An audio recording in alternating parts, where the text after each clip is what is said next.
दोडामार्ग तालुक्यातील शेतकरी अगोदर जंगली वन्य प्राणी यांच्याकडून होणाऱ्या शेती बागायतीच्या नुकसानामुळे हैराण झालेले असताना आता गेल्या 2.5 महिन्यांपासून पडत असलेल्या पावसामुळे सुपारी नारळ फळांना बुरशी लागण होऊन अनेक गावात मोठ्या प्रमाणात सुपारी आणि नारळ गळती सुरू झाली आहे।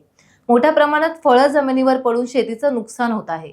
तेव्हा शासनाने यात लक्ष घालून शेतकरी बांधवांना नुकसान भरपाई जाहीर करावी, तसेच दोडामार्ग तालुका कृषी अधिकारी यांनी गळती रोखण्यासाठी तातडीने उपाययोजना करावी अशी मागणी आता केली जात आहे। शासनाच्या योजना तसेच फळ गळतीबाबत कृषी विभाग लक्ष देत नाही असा आरोप आता होताना दिसतोय।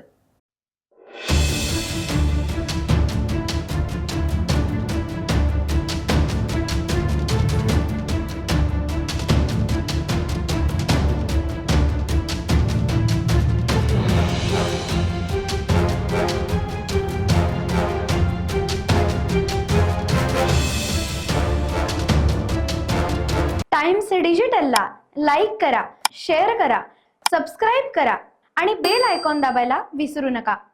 Times digital.